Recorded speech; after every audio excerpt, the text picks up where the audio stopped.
Okay, forget every werewolf story you think you know. Today, we're not just talking about a monster. We're diving into a really bleak philosophical parable from the Dynamite Comics universe, the story of Peter Stump, where the lines between gods, monsters, and humanity get dangerously thin. This quote, this is the entire story in a nutshell. It frames the whole thing not as a simple horror tale, but as a confrontation. A story about fear, sure, but more importantly, it's about the chains that a society decides to call morality. And really, this is the question we're digging into. What actually happens when someone completely steps outside the moral framework that holds a community together? Well, the parable of Peter Stump gives us one brutal and pretty unforgettable answer. So let's meet the man himself. We're going to break down the story of Peter Stump, but not through the lens of folklore. We're going to look at him through the philosophy of Friedrich Nietzsche. And what we find is a very different kind of creature. You see, to his neighbors in Cologne, Peter Stump, or the Stump as they called him, was already an outcast. He was marked by his physical difference, you know? He was that whisper in the dark, the guy they already linked with evil long before any beast showed up. He was a man who, as the source material says, consciously refused the comforting lies their whole community was built on. Now, this is where it gets really fascinating.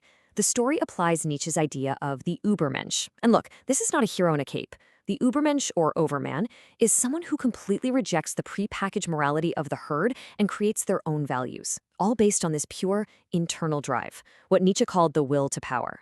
Think of it as the basic drive to just expand your own influence on the world.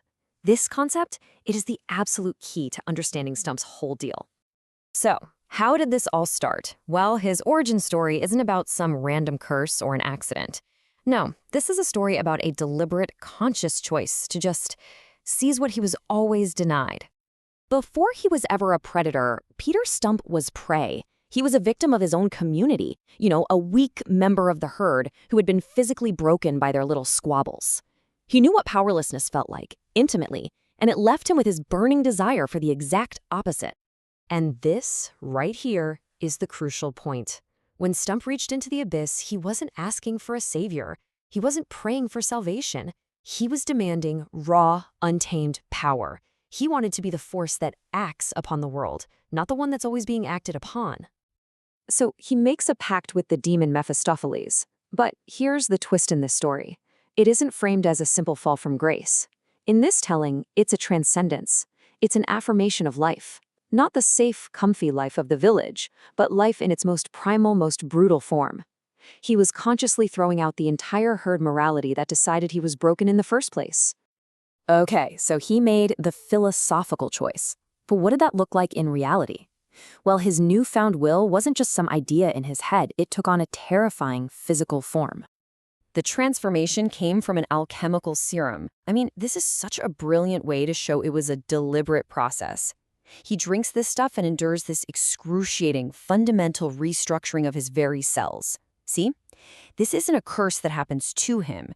It's a power he consciously unlocks, giving him total control over his form and even tapping into ancient magic. And the power he got? Whoa, it was immense. Not just the typical beast stuff, superhuman strength, speed, regeneration. According to the source material, his power was twofold.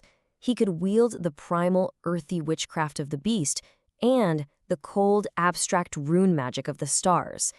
He basically became a true force of nature, the living embodiment of his will to power.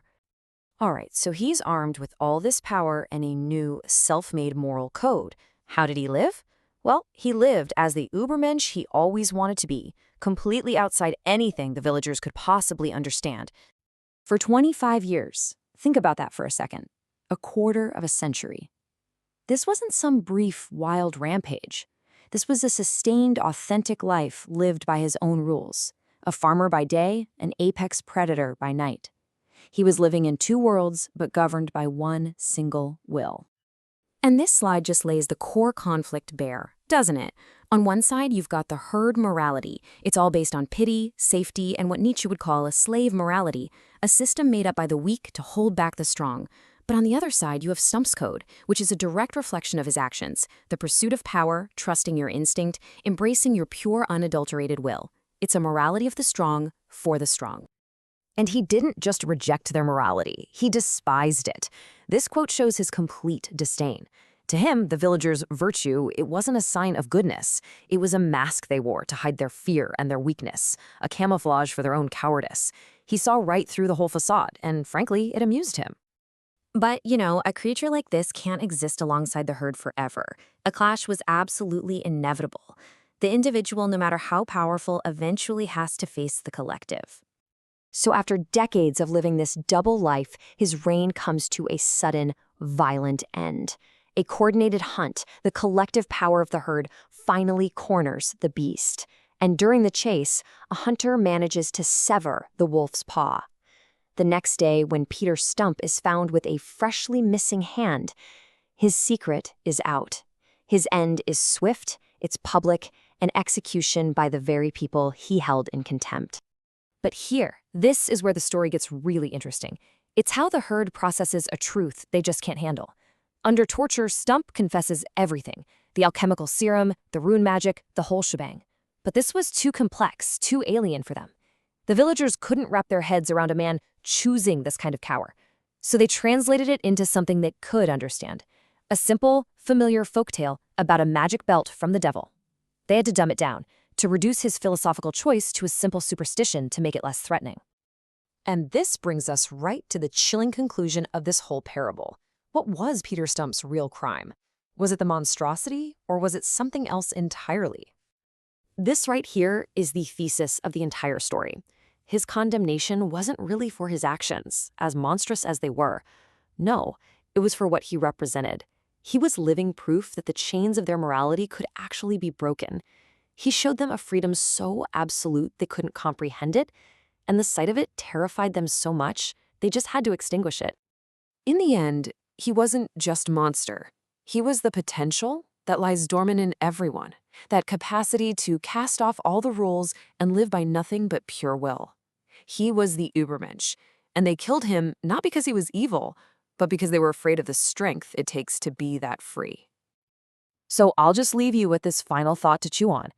When the villagers put his head on a pike, were they executing a monster to protect themselves, or were they destroying a mirror that showed them the terrifying, exhilarating possibility of absolute freedom, a freedom they rejected for the safety of their cage?